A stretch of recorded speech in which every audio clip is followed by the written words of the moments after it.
My husband Daniel looked me in the eye and sneered, "You're nothing without me. You'll never survive on your own." His words cut deeper than any blade, burning into my chest as he walked out the door with a woman he called an upgrade. For days, I drowned in silence, replaying his voice like a curse etched in my mind. But beneath the ache, a flicker of defiance began to rise. He thought he had destroyed me. He thought I was broken. What he didn't know was that I was already planning the day he'd choke on his own laughter. I used to believe my marriage was the picture of the American dream. I had built a modest but fulfilling career as an interior designer, and Daniel, my husband, was a confident man who seemed to enjoy the role of provider. To the world, we looked polished, a couple with a future as neatly arranged as the furniture I styled in my clients' homes. But what the world saw and what I lived were two entirely different realities. The cracks started small, almost invisible to anyone but me. Daniel began commenting on how I spent money. At first, it sounded like concern. "Maybe you shouldn't waste so much on paints and fabrics. They're not real investments." Then it shifted into sharper cuts. "Your little hobby doesn't really count as a job, Evelyn. It's just something to keep you busy while I do the real work." I laughed it off at first, telling myself he was stressed, that his words weren't meant to wound. But over time, they stacked up like bricks, building walls around me until I could barely breathe. He tightened his grip in ways that felt subtle, yet suffocating. My debit card was declined more than once because he had quietly moved funds without telling me. I started finding it harder to meet friends for coffee, not because I didn't want to, but because Daniel would sigh and ask, "Why waste time with people who don't really understand us?" Slowly, my circle of support thinned until it was only him, towering over me like a shadow. Every time I tried to push back, he turned it around. "You're being too sensitive," he'd say, with that sharp little laugh. "I only want what's best for you." Gaslighting, though I didn't know that word back then, became his favorite weapon. Late at night, when the house was silent and Daniel slept beside me, I would slip out of bed and write in my journal. The words were jagged, frantic, almost desperate. "Do I live in happiness or in a gilded cage?" I asked myself again and again. Sometimes I wrote the question out loud, as if I were asking an unseen audience to answer for me. If anyone had read those pages, they would have seen a woman on the edge of something dangerous, either collapse or awakening. One afternoon, while Daniel was away on a business meeting, I decided to log into our shared accounts. At first, I didn't know what I was looking for. Maybe reassurance. Maybe evidence that the paranoia gnawing at me was wrong. But what I found made my blood run cold. Large sums were being transferred out in Daniel's name, funneled into accounts I didn't recognize. Some of the transactions were labeled as investments, but the recipients were not banks or firms I knew. Then, like a nail hammered into my chest, I saw her name. Attached to an email confirmation was a note. "This will make things easier for us, darling." Her. The woman he had insisted was just a colleague. The woman he praised for her success and wealth, laughing off my discomfort when I asked why he spoke about her so often. My breath caught, my body shaking as I stared at the screen. This wasn't just an affair. It was a financial betrayal, a complete dismantling of trust. When Daniel finally told me he was leaving, he didn't soften the blow. He stood there in our living room, suitcase in hand, lips curling into the same smirk he had worn the night he humiliated me.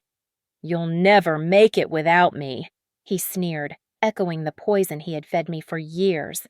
"I'm trading up, Evelyn. You should thank me for setting you free." His laughter echoed through the hall as he walked out, hand in hand with her. I collapsed after he left. For weeks, I couldn't eat, couldn't sleep. The silence of the house pressed against me like a coffin. My journal pages turned into ramblings of despair, ink smudged with tears. There were nights I screamed into pillows, nights I begged for a rewind button that would take me back to when I thought I was loved. The weight of his betrayal nearly crushed me, but somewhere inside the darkness, a spark flickered. It started small, the way embers glow beneath ash. One night, I stared at his words in my journal, "You'll never make it without me." And instead of feeling pierced, I felt fire. Rage mixed with determination, weaving itself into a strange, fierce energy. Maybe he had left me in ruins, but ruins could be rebuilt. And maybe, just maybe, the structure I built next would be something he could never touch. I closed my journal, wiped my face, and whispered into the night. Not to him, not even to myself, but to the audience I imagined was watching. He thinks he destroyed me. He has no idea what's coming. I didn't confront Daniel. Not yet. The old version of me would have stormed into his office, waving the emails and bank records, demanding answers, demanding dignity. But that woman, the one who still believed confrontation could fix betrayal, was gone. What replaced her was quieter, sharper. I knew if I showed my hand too early, I'd lose everything. So instead, I began to collect. Every cruel message he left on my phone, every sneer caught on the edge of a voice recording, every screenshot of his financial transactions. I became an archivist of my own humiliation, but also of his downfall. Some nights, as I sat at the kitchen table with my laptop glowing in the darkness, I would whisper, "If you were me, would you keep quiet, or would you scream?" I let the words hang in the air as if I were inviting someone invisible to step into my skin and feel the weight of my choice.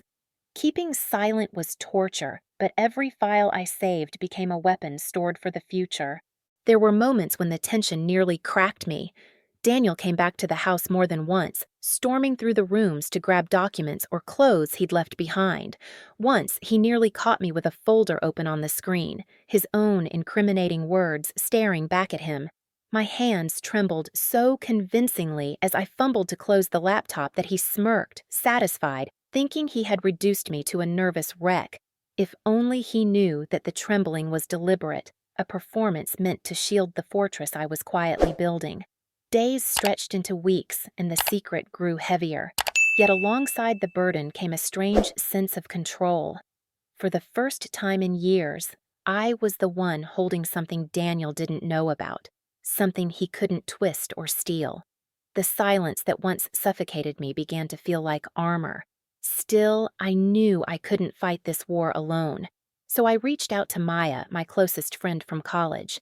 We hadn't spoken much in recent years, Daniel had seen to that, but she answered my call without hesitation. When I told her everything, her voice didn't waver. "You're not crazy, Evelyn. You've been manipulated, and I'm going to help you." Maya was now a lawyer, and in her steady tone, I felt the first tremor of safety I'd known in months. With Maya's guidance, I began to understand the language of legality. She taught me what evidence would hold up in court, how to store files properly, how to document not just his financial theft, but his psychological abuse. Every meeting with her felt like stepping into sunlight after a long night. She reminded me that I wasn't just a victim. I was a witness, and one day I would testify. Not just in court, but in life itself. Through Maya, I was introduced to a mentor, an older man named Robert who had made his fortune in real estate. He didn't look at me with pity, only with quiet curiosity. "Do you want to learn how to make money work for you?" he asked. I nodded, though my voice shook. I had never thought of myself as someone who could master numbers, investments, deals. That was Daniel's world, or so he made me believe. But Robert broke it down, brick by brick, until the fortress of my doubt started to crumble. I remember the first small property I invested in, a shabby duplex that smelled of mildew and dust. My hands shook signing the paperwork, not because I feared failure, but because I was daring to take control for the first time. Weeks later, when the renovation was complete and the unit rented out, the profit that landed in my account was small, almost laughable compared to Daniel's extravagant boasts. But it was mine, entirely mine. That night, I sat alone at the kitchen table, staring at the deposit notification on my phone. The tears came without warning, rolling down my cheeks as I pressed my palm against my lips. I had money, earned by me, without Daniel's permission or approval.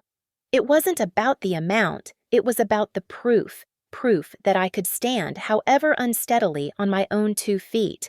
I whispered into the silence as if confessing to some unseen confidant. Maybe I'm not as broken as he wanted me to believe. For the first time in a long while, my reflection in the darkened window didn't look like a prisoner. It looked like a woman preparing for war. By day, I let myself appear broken. I wore the mask of a woman left behind, shoulders slumped, eyes dulled, a ghost lingering in the aftermath of betrayal. Daniel and his family believed the act. They spoke about me with pity disguised as scorn, saying things like, "She'll never recover without him." I heard whispers through mutual friends, and though each word cut, I forced myself to let the rumors spread. The more convinced they were of my weakness, the safer my plans remained. But when the house was dark and the curtains pulled, I came alive. My nights became a rhythm of research, contracts, and quiet determination. I studied real estate markets, read every financial article Robert suggested, and ran calculations until the numbers stopped scaring me. I watched online auctions for foreclosures, practiced negotiating with sellers, and began to see the patterns that others missed. By day, I was Daniel's discarded shadow. By night, I was sharpening my sword in silence. The discipline was punishing. There were nights when exhaustion clawed at me, whispering that it would be easier to give up, to slip back into the role Daniel had written for me. But then I would remember his laughter, the sneer on his face when he said I'd never make it. That memory became my fuel, burning hotter than coffee, hotter than anger. One night, as the clock edged past midnight, my phone rang. My heart jolted when I saw Robert's name flashing on the screen. His voice was steady, but there was a spark of excitement beneath it. "Evelyn," he said, "a property just came on the market. It's risky, but if you move fast, it could change everything." I stared at the glow of my computer, pulse racing. This wasn't just another small step. It was a leap. My hands trembled as I whispered into the darkness, "Is this it? Is this the moment?"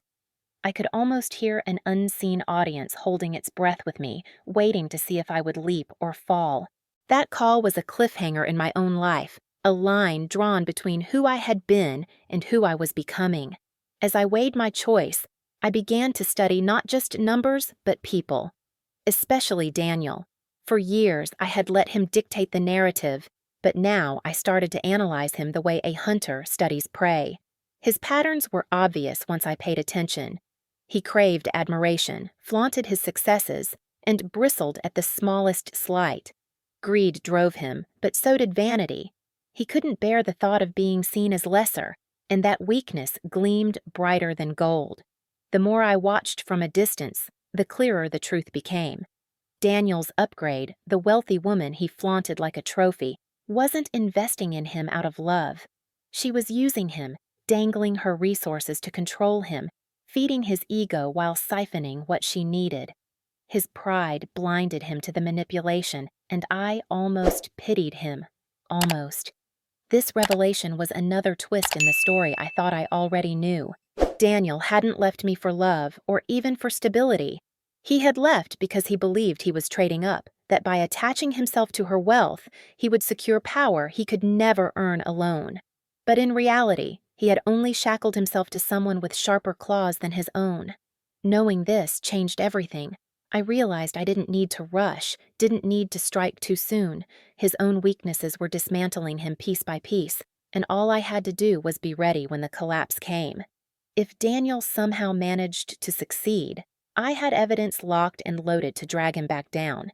And if he failed, as I suspected he would, I only needed one push to send him tumbling into ruin. There were nights when I sat at my desk, staring at his name scrawled across my notes, imagining all the possible endings. Each version gave me a different kind of thrill, one where he lost everything in court, another where he begged for mercy and found none, another where he realized too late that the woman he trusted had been playing him all along. Patience was my greatest weapon now. Every day I endured the charade of weakness. Every night I strengthened my arsenal. And with each passing moment, the line between who I had been and who I was becoming stretched further apart. Daniel thought he was in control of his story. He thought he was the one turning pages while I withered in silence. But he didn't see me sitting in the shadows, watching, waiting, already planning the final chapter he would never expect. The day came with no warning, the kind of moment that feels scripted by fate. The moving truck sat outside my new home, a sprawling $2.5 million property perched on the edge of town. Sunlight spilled over the driveway as boxes stacked one after another, carrying the weight of a life I had rebuilt from ashes. I stood on the porch, clipboard in hand, directing the movers with a calmness I hadn't felt in years. Then I heard the unmistakable growl of Daniel's car engine. My chest tightened as I turned and saw him approaching, his sleek black sedan glinting in the afternoon sun. In the passenger seat was the woman he had abandoned me for, her designer sunglasses pushed high on her head, her smile wide and triumphant. For a fleeting second, I wondered if this was coincidence or punishment from the universe, but when his eyes locked on me, the world seemed to freeze. His expression shifted instantly, a grotesque theater of emotions: confusion, disbelief, then fury. The woman's smile faltered, her lips parting as though she'd just swallowed glass. There I was, standing on the porch of a mansion worth more than his entire illusion of success, waving casually as if I had been waiting for this exact scene. My pulse thundered, but my face remained serene. He slowed the car, unable to look away, and I gave a small, almost playful smile. Not gloating, not cruel, just enough to pierce him. I could practically hear his thoughts grinding. How? How could she? For years he had convinced himself I would crumble without him. Now, the image of me standing on that porch was the dagger that shattered his fantasy. As the car finally rolled past, I whispered under my breath, "This isn't the end. Not yet." To anyone watching, it may have seemed like the climax of the story, the perfect revenge. But I knew better.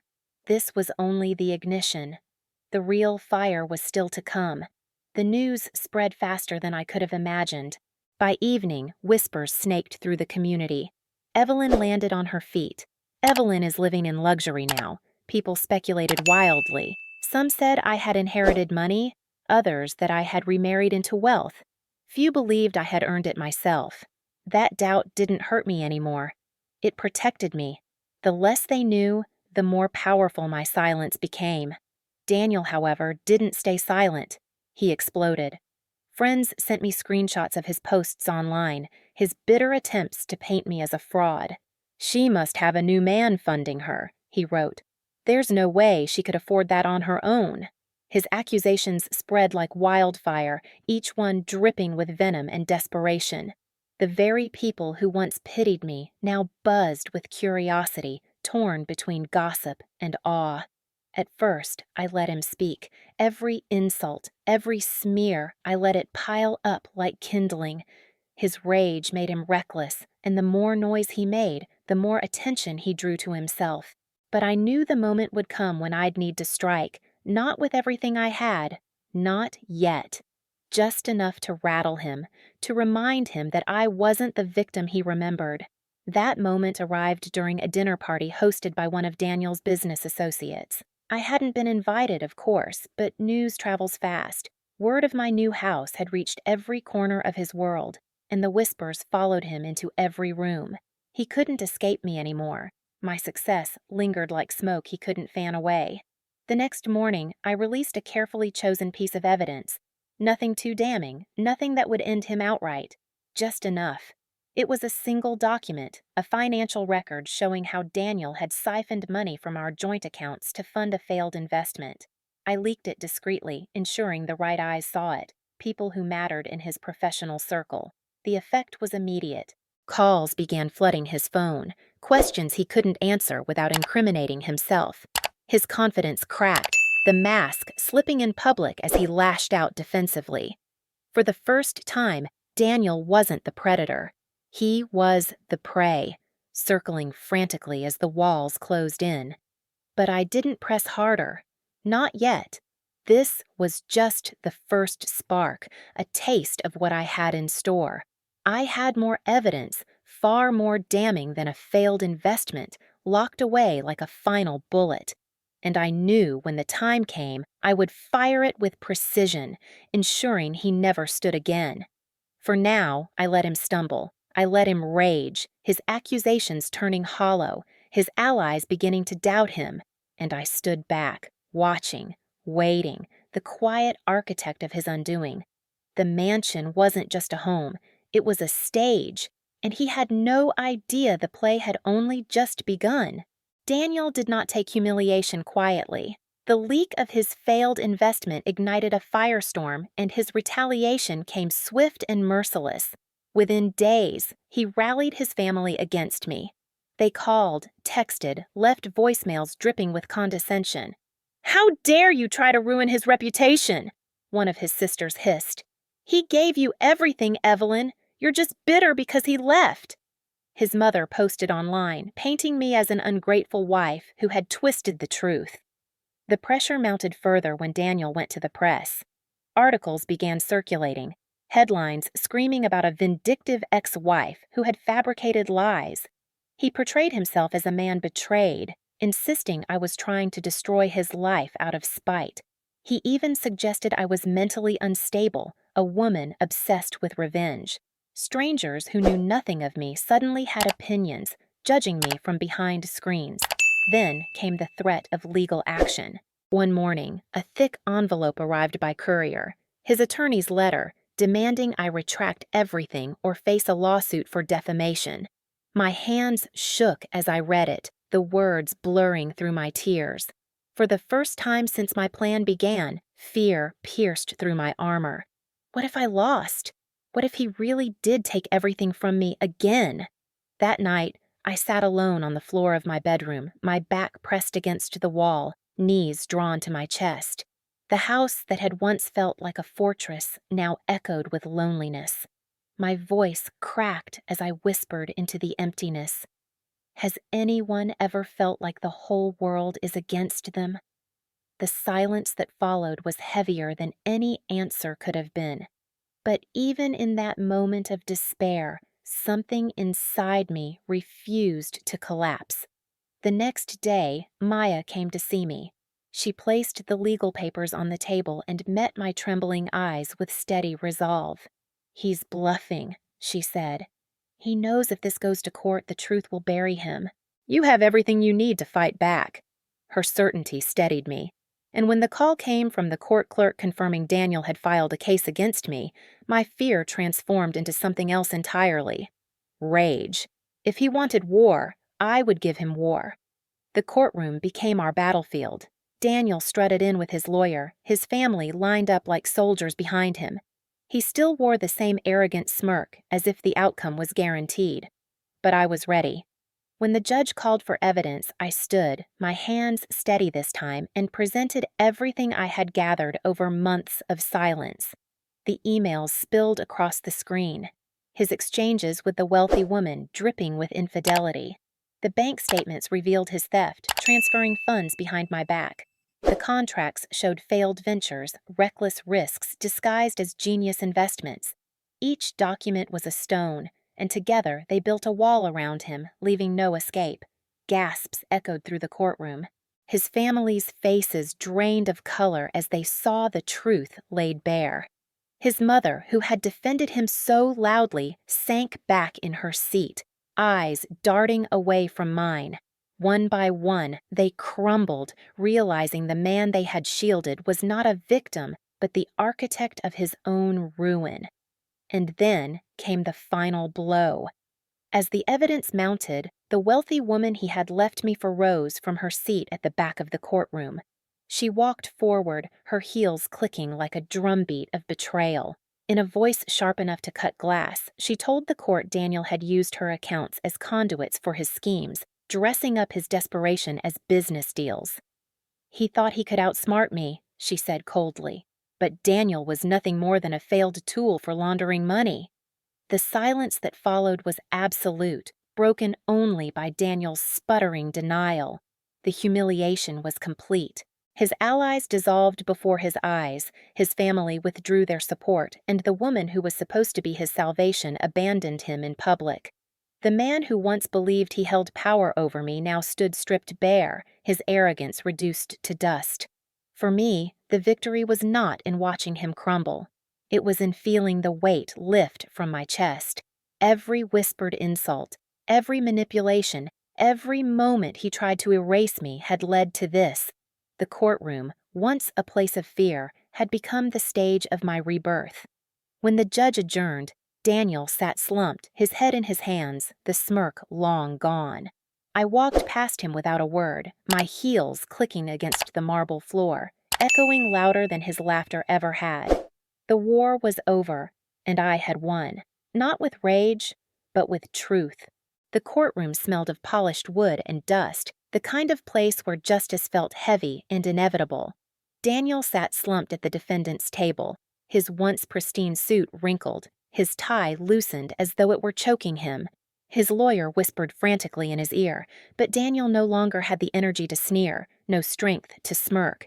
The evidence had spoken louder than either of us ever could.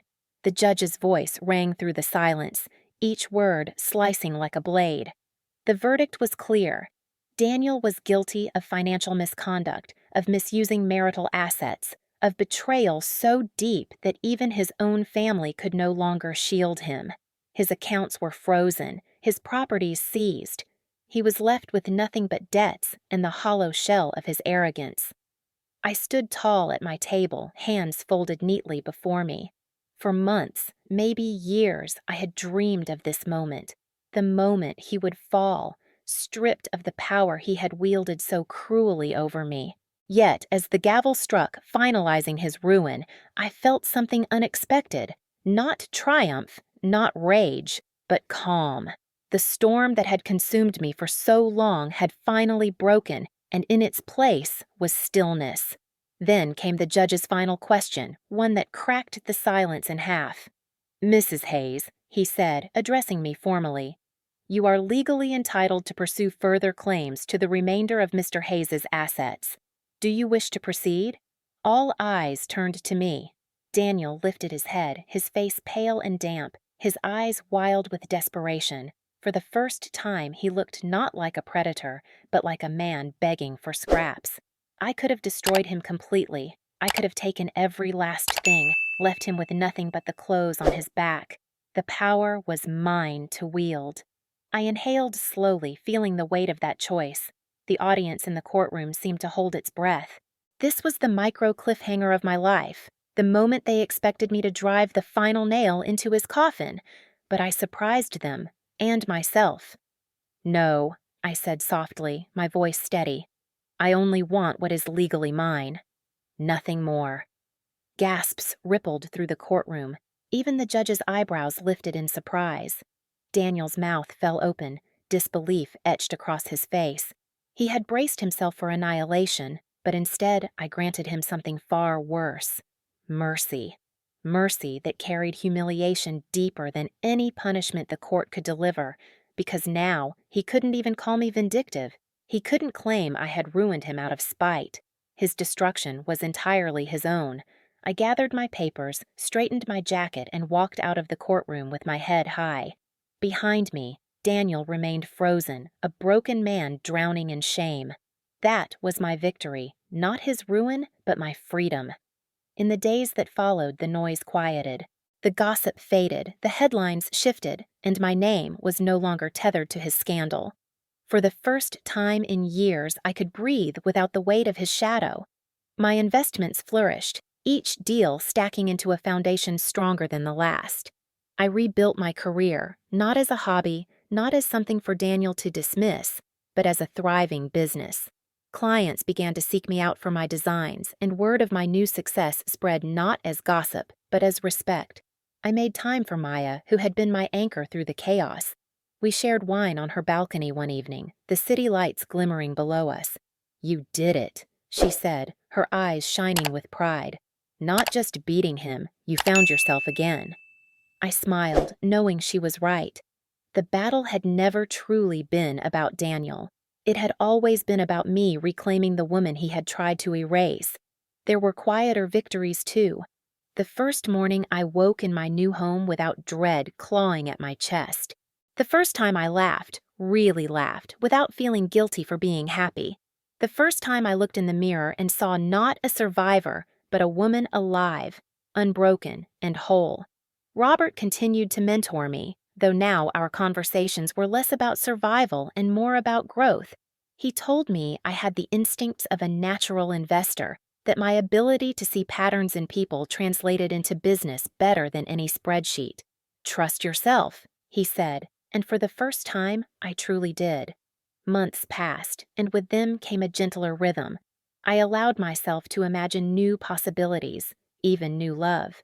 When I met someone kind, someone who listened without trying to control, I didn't rush.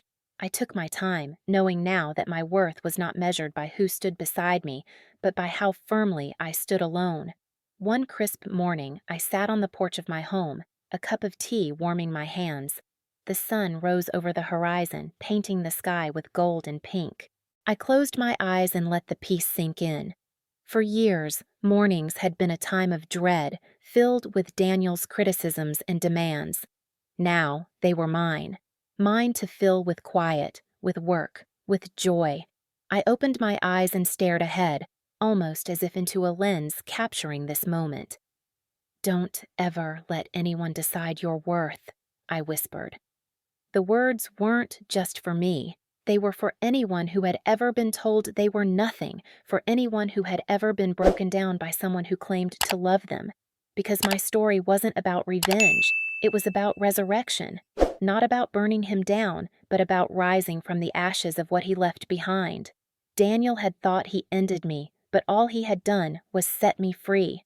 And as I sat there, tea in hand, the world still and bright before me, I smiled, not for him, not even for the victory, but for myself, for the woman who had been lost and who had finally come home.